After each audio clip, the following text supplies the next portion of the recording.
반갑습니다. 오늘도 여러분께 토토 사랑하는 모임을 찾아주셔서 감사합니다. 분석 시작 전에 구독과 좋아요 한 번씩 눌러주시면 큰 힘이 됩니다. 스포츠 분석방과 분석 최종 조합 픽은 영상의 댓글에 기재해 두었으니 필요하신 분들은 확인해주시면 감사합니다. 그럼 분석 시작하겠습니다. 첫 번째로 대한민국과 요르단의 맞대결에 대한 분석을 준비했습니다. 최근 대한민국은 이선 자원들의 대거 이탈로 공격 전개에 어려움을 겪고 있습니다. 특히 이강인과 백승호의 부상으로 중원의 창의성이 사라졌죠. 손흥민은 전개와 마무리까지 모두 책임져야 하는 상황인데 이는 과부하로 이어지고 있습니다. 최전방에서는 주민규가 나설 것으로 보이지만 이선의 박스 침투와 연계가 부족해 공격 루트가 다소 단조롭습니다. 또한 파이널 서드 진입 후의 패턴도 제한적이고 전개 속도도 상대적으로 느린 편입니다.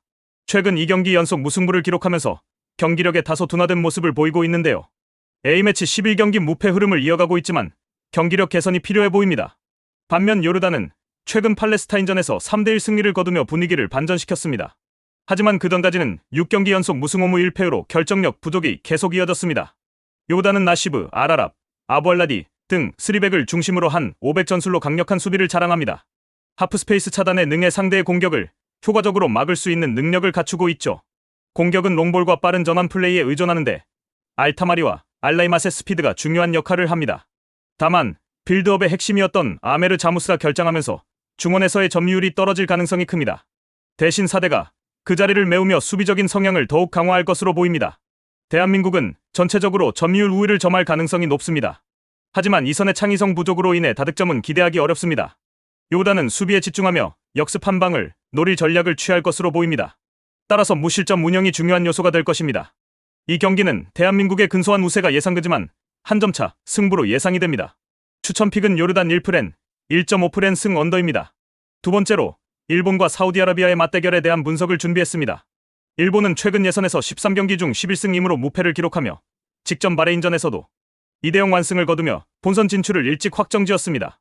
일본은 3-4-2-1 포메이션을 사용하며 쿠보, 가마다, 미토마, 이토 등 다양한 공격 자원을 활용해 유연한 전환 전술을 구사하고 있습니다. 최근 7경기에서 24득점, 경기당 평균 3.43득점으로 고효율을 자랑하며 수비에서도 11경기 클린시트를 기록할 정도로 안정적인 모습을 보여주고 있죠. 중원과 수비 라인이 그대로 유지되며 모리타의 결장은 아쉽지만 다나카가 그 자리를 잘 메울 것으로 예상됩니다. 사우디아라비아는 직전 중국전에서 1대0 승리를 거두며 분위기 반전에 성공했지만 전력은 다소 하향세에 있습니다. 최근 5경기 중 4경기에서 무득점에 그치며 공격력에 심각한 문제가 있죠. 알도사리를 제외한 확실한 공격 자원이 부족하고 수비진의 핵심인 카데시와 압두라미드가 이탈하면서 라자미와 알샨키티로 대체될 예정입니다. 중원에서는 알가미디, 야히야, 알주웨이르가 점유율에서 밀릴 가능성이 크고 전방 압박 없이 롱볼 위주의 운영이 불가피해 보입니다. 일본의 점유 중심 전개에 대응하기가 쉽지 않을 것입니다. 일본은 전력과 전술 완성도에서 사우디아라비아를 압도하는 상황입니다. 사우디는 공격 루트가 제한적이고 수비진 이탈로 전술적 대응이 어려워진 상태입니다. 일본은 멀티 득점이 가능하며 사우디의 수비 집중력을 고려했을 때 언더 흐름도 충분히 유력하다고 볼 수 있습니다. 추천은 일본 승 언더입니다. 세 번째로 중국과 호주의 예선 경기를 분석해 보겠습니다. 중국은 3차 예선 진출을 간신히 따냈지만 실력 면에서는 최하위권에 머물고 있습니다. 최근 사우디전에서 0대1로 패배한 것을 포함해 2승 5패로 조 최하위에 위치하고 있죠. 가장 큰 문제는 공격진의 생산력 부족인데요. 장이닝을 활용한 최전방 전개가 무기력하게 흐르며 유효 슈팅조차 없는 상황입니다. 후방 빌드업 비중은 64.7%에 달하지만 측면과 이선의 연결이 단절되어 있고 파이널 서드 점유율은 23.5%로 최저 수준입니다. 또한 우레이, 린양밍, 브라우닝 등 핵심 자원의 부상으로 공격과 수비 모두 불안한 상태입니다.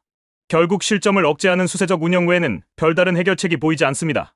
반면 호주는 포포비치 감독 체제에서 안정적인 경기력을 보여주고 있습니다. 최근 이란, 일본, 사우디와의 경기에서 점유율을 우세하게 가져가며 경기 주도권을 쥐었고 인도네시아와의 경기에서는 5대1 대승을 거두었습니다. 어바인의 더블볼과 보렐로, 구신, 벨루필레이 등의 다양한 득점 루트가 활발하게 가동되었죠. 호주는 측면 활용 비율이 67.3%로 매우 높고 박스 안 슈팅 비율도 51.2%로 뛰어난 공격력을 자랑합니다. 중원의 어바인과 오닐의 조합을 중심으로 템포를 조절하며 점유율 기반의 안정적인 운영을 하고 있고 수비도 견고한 편입니다. 다양한 공격 루트를 통해 멀티 득점 가능성도 높습니다. 호주의 점유율, 전개 속도, 박스 안 결정력 모두 중국과는 비교할 수 없을 정도로 우위에 있습니다. 중국은 주요 자원의 이탈과 빌드업의 단절로 인해 실점 대응조차 어려운 상황이고 호주는 멀티 득점 가능성이 높습니다. 오버 2.5 역시 안정적일 것으로 보입니다. 변수가 많지 않아 호주 승리를 예상할 수 있습니다. 추천 픽은 호주 승 오버입니다.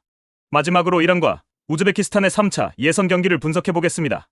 이란은 홈에서 절대적인 강세를 자랑하는 팀입니다. 최근 11경기에서 9승 2무를 기록하며 홈 15경기에서 13승 1무 1패로 안정적인 흐름을 이어가고 있죠. 수비진은 하르다니, 카나아니, 칼릴자데, 모하마디로 구성될 가능성이 높고 중원은 채시미와 고도스가 중심이 되어 팀을 이끕니다. 공격진은 자한바크시, 가에디, 모에비가 아즈문을 지원하며 직선적인 침투와 전방 압박 중심의 전술을 펼칩니다. 특히 고도스의 키패스 능력은 빌드업의 핵심인데 이란의 공수 조직력과 집중력이 매우 뛰어나고 홈 경기에서 그 강점을 잘 발휘하고 있습니다. 우즈베키스탄은 최근 3경기에서 무패 2승 1무로 긍정적인 흐름을 보였지만 공격력에서 한계가 뚜렷합니다. 특히 키르기스스탄과의 경기에서 1대0 승리를 거두었는데 상대의 퇴장 덕분이었습니다. 최근 6경기에서 5득점에 불과하고 전방에서 창의성 부족이 득점력 저하로 이어지고 있죠. 수비는 아슈르마토프, 쿠사노프, 압둘라에프가 300을 이루고 사이피에프와 알리조노프는 윙백 역할을 맡고 있습니다. 중원은 카우마로베코프, 슈크로프가 중심을 잡고 전방은 쇼무로도프가 맡고 있는데 쇼무로도프는 고립되는 빈도가 많고 이성과의 연계가 원활하지 않아 전술적 한계가 느껴집니다. 이란은 홈 경기에서 강한 면모를 보이며 전방 압박과 중원 장악력이 뛰어납니다. 우즈베키스탄은 쇼무로도프의 고립과 이선의 창의성 부족으로 전술적인 한계를 보이고 있죠. 이란은 멀티 득점 가능성이 높고 점유율과 빅 찬스 생산에서도 우즈베키스탄을 압도할 전망입니다. 추천 픽은 이란 승입니다. 더 다양한 경기에 대한 세부적인 분석이 궁금하시다면 영상 하단의 댓글을 꼭 확인해 주세요. 스포츠 토토를 처음 접하시거나 하고 싶은데 어떻게 시작을 해야 할지 모르는 분, 적중률이나 조합 때문에 고민이신 분, 조합이나 다른 분들이 어떻게 조합 짜시는지 보고 싶은 분 모두 댓글을 확인해 주시면 됩니다. 특히 이상한 가입비나 유료픽으로 돈 날리지 마시고 정보를 꾸준히 얻어 베팅하시는 게 가장 좋습니다. 또한 여러 사람들이 어떻게 조합을 짜는지 같이 보면서 연구하시는 게 가장 중요합니다. 마지막으로 기준점이나 결장 정보가 변경이 될 수 있으므로 꾸준히 정보 업데이트를 받으셔야 합니다. 오늘도 영상 시청해주셔서 감사드리고 오늘도 수익 내시길 바랍니다.